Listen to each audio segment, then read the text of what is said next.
ንሎማዓንቲ ንሪኦ ፎል ኢን ላቭ ኣት ፈርስት ታይም ትብል እያ። እቲ ፊልም ዝጅምር ሓደ ሽሙ ጂያንግ ጂው ዝተባህለ መንእሰይ ናብ ቤት ትምህርቲ ንምኻድ ባይስክል እናገንሐ የርእየና። በቲ ሓደ ገጽ ድማ ሓንቲ ምልክዕቲ ጓል ይዋን እትበሃል ናብ ቤት ትምህርቲ ኣትያ ክላሳ ትደሊ ነይራ። ይዋን እውን ክላሳ እናኣለሸት ከላ ኣብ መንገዲ ምስ ጂሱ ሃንደበት ትላተብ። በቲ ሰዓት እውን ጂሱ ኣብ ስልኩ ተጸሚዱ ስለ ዝነበረ ንይዋን የርኣያን ነይሩ። ኢሉ እውን ጂሱ ከይፈለጠ ስለ ዝሃረማ ይዋን ባላንስ ሲኢና ንድሕሪት ምውዳቕ ትጅምር። ካብኡ ድማ ጂሱ ንስልካን ንባዕላን ካብ ምውዳቕ ከድሕነን ስለ ዝደልየ ብቕልጡፍ ምሕሳብ ይጅምር። ኣብቲ ሰዓት ድማ ናይ ይዋን ከረባታ ኣጽኒዑ ብምሓዝ ናብኡ ምስ ዝስሕባ ናይ ጂሱን ናይ ይዋን ከንፈር ብሓንሳብ ይረኸቡ። ብኣቢሉ እውን እቲ ናይ መጀመርያ ምስዕዓም ኣብ ህይወቶም ብፍቕሪ የካይዱ። ይዋን እውን ብቕልጡፍ ንጂሱ ቅሬታ ንምሕታት ድንን ምስ እትብል እቲ መንእሰይ ጂሱ ግን ይኽልክላሞ መንገዲ ይቕጽል። ይዋን እውን ተሓቢኣ ጂሱ እናኸደ ብስልካ ፎቶ ተልዕሎ። ይዋን እውን ኣብቲ ናይ ቤት ትምህርቲ ኣኼባ ከይዳ ስለ ዝነበረት እቲ ናይ ቤት ትምህርቲ ዳይሬክተር ነቲ ብሉፅ ተምሃራይ ነቶም ተምሃሮ ወኪሉ መግለፂ ንክህብ ንቕድሚት ይጽውዖ። ንሳ እውን እቲ ብሉፅ ተምሃራይ ተባሂሉ ዝተጸውዐ እቲ ካብ ምውዳቕ ዝትረፋን ኣብቲ ንጉሆ ዝሰዓማን ምዃኑ ምስ ረኣየት ብጣዕሚ ትስንብድ። ስሙ እውን ጂሱ ምዃኑ ምስ ትሰምዕ ይዋን ብቕልጡፍ ኣብ ፍቕሪ ጂሱ ትወድቕ። ካብኡ እውን ጂሱ ኣብ ቤት ትምህርቲ ብኣይኪው ሳብጀክት 200 ነጥቢ ብምምጻእ እዩ በቲ ዳይሬክተር ተሓረየ። ድሕሪ 2 ዓመት ይዋን ሕጂ እውን ንጂሱ ብጣዕሚ እያ ትፈትዎ። ኣብ ሶሻል ሚድያ ከይተረፈ ይዋን ትከታተሎ እያ። ይዋን ናይ ንህቢ ቆፎ ካብ ናይ ገዛእ መስኮት ክተልዕሎም ኣብቲ ትፍትነሉ ሰዓት ስልካ ኣውፂኣ ናይ ጂሱ ፎቶ ኣብ ፌስቡክ ምስ እትርኢ ናብቲ ዝተመደበሉ ክላስ ይኸይድ ስለ ዝነበረ ብቕልጡፍ ወሪዳ ናብኡ ምስተን ብዙሓት ደቂ ኣንስትዮ ትኸይድ።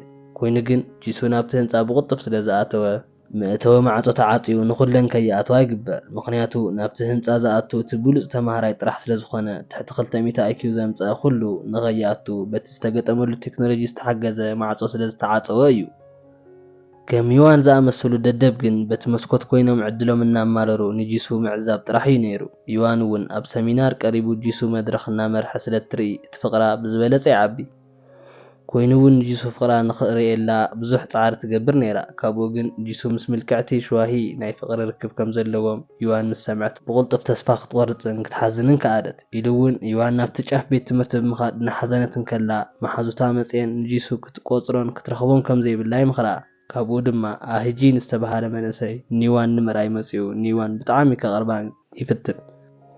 ሕጂ እውን ግን ይዋን ካብ ጂሱ ወፃኢ ምስ ካሊእ ክትቀርብ ከም ዘይትኽእልን ዋላ ሓንቲ ተዝፍጠር ንጂሱ ፍቕራ ካብ ምግላፅ ወፃኢ ምንም ክትገብር ከም ዘይትደሊ ብቁጣ ትዛረቦም። ብድሕሪኡ ድማ ይዋን ምስ መሓዙታ ጂሱ ናብ ዝኣትወሉ ህንፃ ንኽትኣቱ ሜዳ ምሕሳብ ይጅምራ።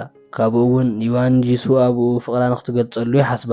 ይዋን እውን ኣብ መወዳእታ ትዕድል ትረክብ። ናይቲ ቤት ትምህርቲ ናይ ሓዊ ደወል ድምፂ ብሃንደበት ምስ ጠፍአ በቲ ግዜ ናይ ኤሌክትሪክ መስመር ኣብ ኩሉ ተቋሪፁ ናይ ቤት ትምህርቲ መሳርሒ ካብ ግልጋሎት ወፃኢ ብምዃኑ ይዕፀው። ይዋን እውን ብቕልጡፍ ናብ ናይ ጂሱ ህንፃ ምስ ኣምርሐት እቲ ማዕፆ ተኸፊቱ ትረኽቦ። ይዋን እውን ሰዓት ከየባኸነት ናብቲ ህንፃ ኣትያ ንጂሱ ትረኽቦ። ዋላ ሓንቲ ዘረባ ከየብዝሐት እውን ንጂሱ ፍቕራ ትገልፀሉ። ኮይኑ ግን ጂሱ ናይ ይዋን ፍቕሪ ሕቶ ኣይተቐበሎን። ኢሉ እውን ደደብ ተምሃራይ ከም ኣፍቃሪቱ ገይሩ ክሕዝ ከም ዘይደሊ ኣረጊጡ ይዛረባ።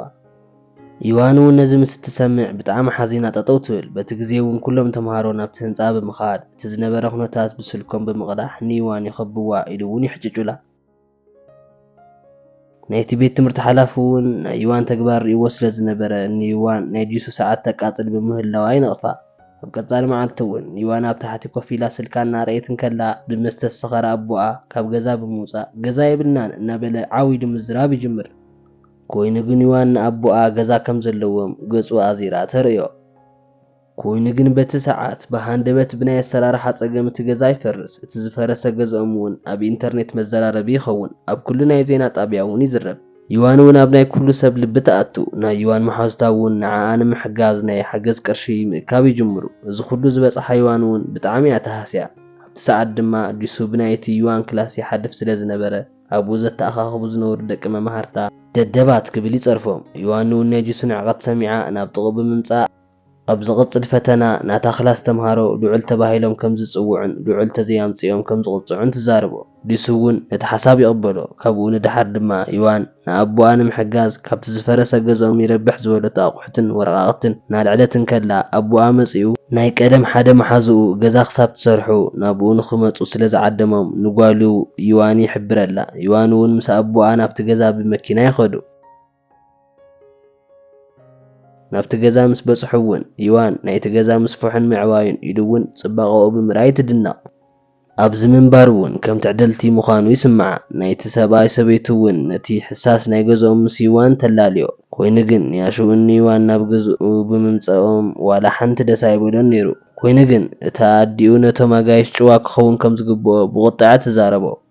ኢሉ እውን ናይቲ ሰብኣይ በዓልቲ ገዛ ንይዋን ስለ ዝፈትወታ ብዛዕባ ብኹር ወዳ ብቤት ትምህርቲ ንፉዕ ምዃኑን ተፈላጢ ምዃኑን ትዛረባ። ብኡ ኣቢላ እውን ይዋን ንወዳ ንኽትሕፀ ትሓታ።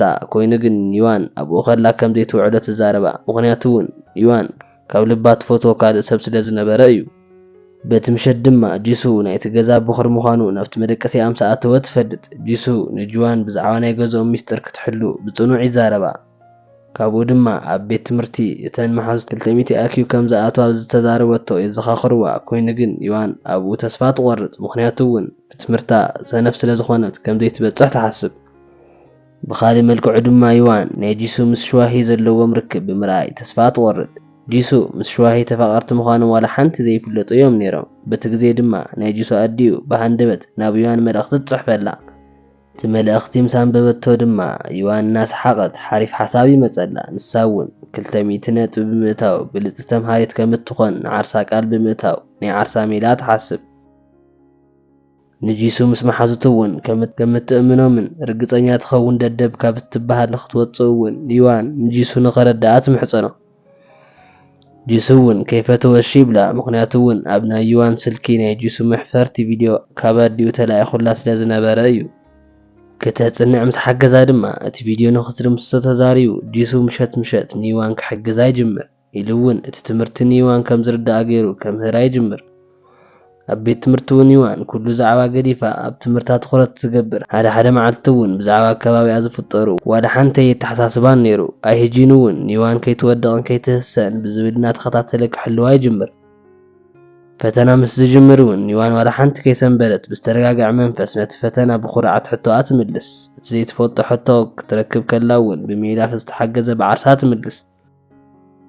ብኻልእ መልክዑ ድማ ጂሱ ብዛዕባ ይዋን ይሓስብ ስለ ዝነበረ ነቲ ፈተና ትኹረት ከይሃቦ ይተርፍ። ናይቲ ፈተና ውፅኢት ምስ ተጠቅዐ እውን ይዋን 200 ብምምጻእ ኣብቲ ብሉጻት ተምሃሮ ናይ ኣኪዩ መስርዕ ተኣቱ።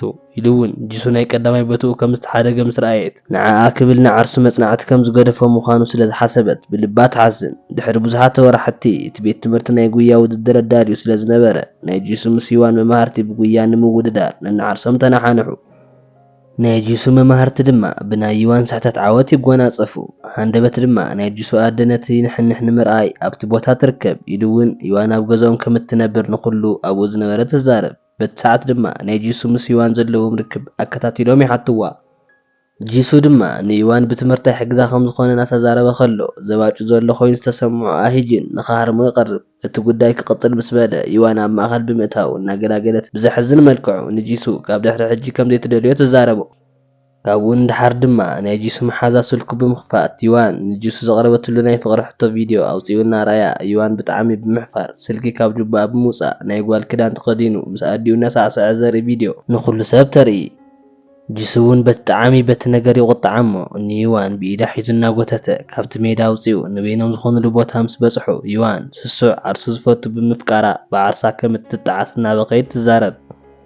ካብኡ እውን ድሕሪ ሕጂ ከም ዘይትርብሾ ትዛረቦ። ካሊእ ምልኩዕ ወዲ እውን ንናይ ፍቕሪ ርክብ ከም እትደሊ ወሲኻ ተዛረበቶ። ይዋን እውን ምኻድ ምስ ትጅምር ጂሱ ኢዳ ብምሓዝ ናብኡ ጸጊዑ ከንፈራ ይስዕማ። ድሕሪ ብዙሓት ወራሕቲ ይዋን ምስ ጂሱ ብትምህርቶም ተመሪቖም ይወፁ። ብድሕሪኡ እውን ናብ ኮሌጅ መእተዊ ፈተና ምጽባይ ይጅምሩ። ኣብቲ ምሸት ድማ ጂሱ ምስ ኣቦኡ ምክታዕ ይጅምሩ። ምኽንያቱ እውን ምስ ኣቦኡ እቲ ትምህርቱ ኣብ ኣሜሪካ ተኸታቲሉ ናብቲ ፋብሪካ ብቕልጡፍ ንኽቕበሎ ስለ ዝደለየ ንጂሱ ምስ ዝዛረቦ ጂሱ ግን ሕልሙ ክሳኻዕ ዋላ ተደልየ ብኣቦኡ ተቐጢዑ ስለ ዝነበረ ገዝኡ ገዲፉ ይወፅእ።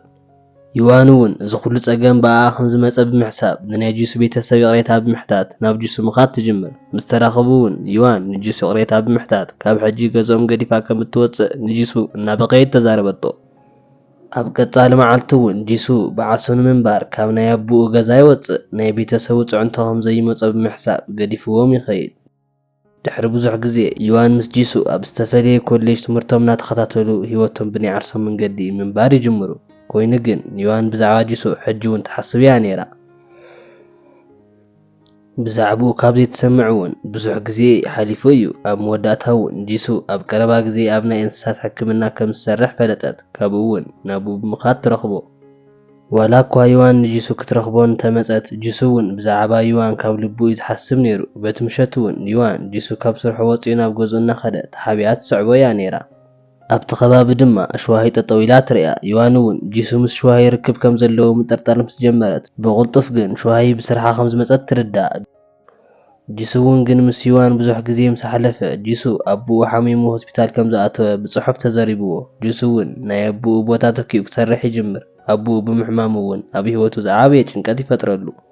ኮይኑ እውን ንይዋን ይሓስበላ ስለ ዝነበረ ጂሱ ንስርሑ ከቐድም ከም ዘለዎ ይስምዖ። ኢሉ እውን ጂሱ ንይዋን ገዲፍዋ ከም ዝኸይድን ካልእ ሃፍታም ጓል ተመሪዑ እታ ሃፍቶም ሓዊሱ ናይ ኣቡኡ ፋብሪካ ካብ ውድቀት ንኸድሕኖ ከም ዝሓስብ ይዛረባ። ይዋን እውን ካብ ኣፍቃሪኡ ጂሱ እዚ ምስማዓ ተቆጢዓ ገዲፋቶ ትኸይድ። ናይ ጂሱ ቤተሰብ ግን በቲ ሓሳብ ከይተሰማምዑ ይተርፉ። ካብ ልቡ ምስ ዝፈትዋ ጓል ጥራሕ ንኽምርዖ እውን የእምንዎ። ብድሕሪ ሓደ ዓመት እውን ይዋን ናይ ፌስቡክ ኣካውንት እናርአየት ከላ ጂሱ ናይ ቤት ትምህርቶም ኣዳራሽ ፅሑፍ ብምግባር ፖስት ከም ዝገበረ ትሪኦ። ናብቲ ኣዳራሽ እውን ይዋን ኩሉ ግዜ ከም እትኸይድ ብምሕሳብ ትስንብድ።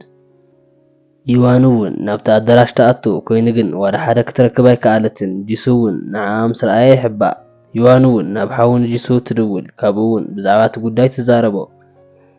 ናይ ጂሱ ሓው ድማ እቲ ፎቶ ዝለኣኾኑ ውሕዳት ሰባት ምዃኑ ይዛረባ። ይዋን እውን እቲ ናይ ኣዳራሽ ፎቶ ንዓኣ ምዃኑ ይርዳእ። ኣብኡ ከላ እውን ጂሱ ብድሕሪታ ብምምፃእ ኢዳ ሒዙ ኣብኡ ከላ ንኽትምርዖ ይሓታ። ንሳ እውን እሺ ትብሎ። ኣብዚ ፊልም መወዳእታ እውን ጂሱ ይዋን ዝፀሓፈቶ ናይ ፍቕሪ ደብዳቤ ካብ ዝርኢ ጀሚሩ ብፍቕራ ከም ዝወደቐ እቲ ፊልሚ የርእየና። ኣብዚ ፊልም እውን ክልተ ሰባት ተተፋቒሮም ዋላ ሓንቲ ክዓግቶም ከም ዘይኽእል የምህረና። ፍቕሪ ኩሉ ሻዕ ሓደ እዩ ዝገብር። ንሎማዓንቲ ዝነበረና መምሃሪት ፊልሚ እዚኣ ትመስል። ናይ ሎማዓንቲ ፊልም ነዚ ይመስል ነይሩ። ፈቲኹም ክትኮኑ ተስፋ ይገብር። ነዚ ቻናል ንምሕጋዝ ላይክ፣ ሳብስክራይብ፣ ሼር ምግባር ኣይትረስዑ። ኣብ ቀጻሊ ክሳብ ንራኸብ ሰላም ንዓኹም።